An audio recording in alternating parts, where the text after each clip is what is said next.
Allez, vite vers l'avant.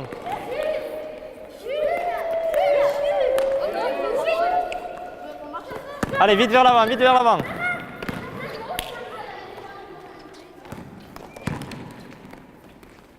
Très bien, David.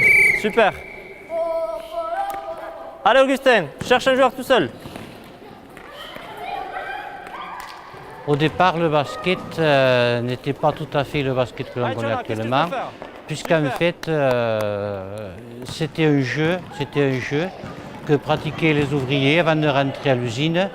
Ils lançaient des pelotes de tissu qu'ils avaient fabriquées dans un cerceau accroché à des poteaux de l'usine.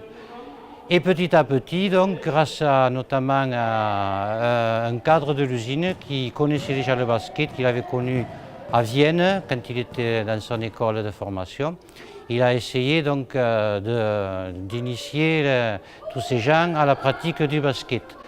Donc apparemment il a réussi sur l'entreprise puisque les ouvriers, des par d'autres bénévoles ont commencé derrière les usines du Mont à construire un terrain de basket rudimentaire sur de la terre battue, installer 2 poteaux de fortune et le basket a commencé à exister donc en 1938.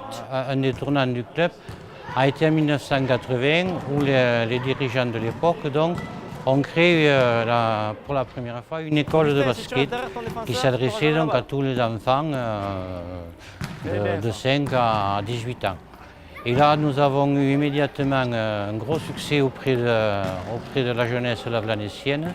Nous avons vu un nombre important d'équipes se créer dans toutes les catégories. Je suis en emploi d'avenir depuis 2 ans au sein du Stade Lavlanécien Basketball.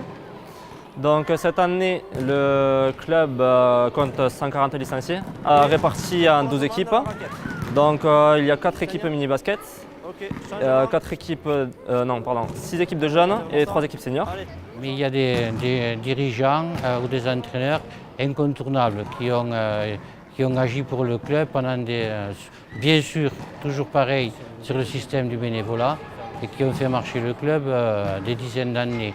Je pense à Maryse Sicre, je pense à Bernard Ferrand, je pense à Robert Rousseau, un peu plus ancien aussi, M. Bellinato, qui a pris la présidence en 1956 et avec M. Césat, qui était à l'époque directeur de la Société Générale, qui ont animé le club pendant une quinzaine d'années.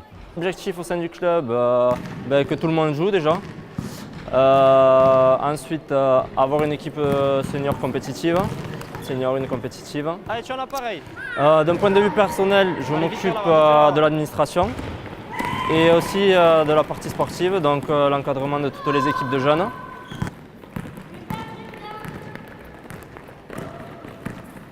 Allez Augustin, qu'est-ce que je recherche?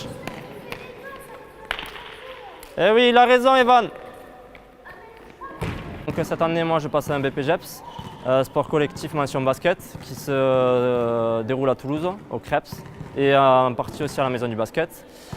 Donc avec ce BPGEPS, j'aurai le diplôme d'éducateur sportif, qui me permettra ensuite d'encadrer à plus haut niveau. Voilà. Nous, nos objectifs, c'est avant tout de faire jouer un maximum, d'accueillir tout le monde, déjà tous les publics. C'est pour ça que nous avons travaillé pendant plusieurs années aussi avec l'établissement spécialisé d'aide par le travail, avec les AT. Nous accueillons aussi des enfants handicapés, nous accueillons tout le public, garçons, filles, et nous essayons de les faire tous jouer. Voilà notre objectif. Et derrière tout ça, évidemment, un objectif éducatif à travers le sport. Nous sommes très attachés aux valeurs de citoyenneté, de respect.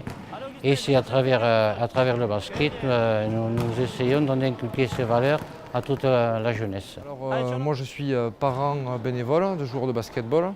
Je viens ici aider pour l'année aux entraînements le mercredi. Et le samedi, lors des matchs, j'accompagne une partie de l'équipe pour jouer leurs matchs, etc. bénévolement, pour que le club continue d'exister et que les jeunes puissent tous avoir leur match le samedi. La réalisation de cette salle, qui a été ouverte il y a 5 ans, a été aussi un élément qui fait que le basket actuellement est en plein développement, vit bien, et puis les enfants sont contents, c'est l'essentiel.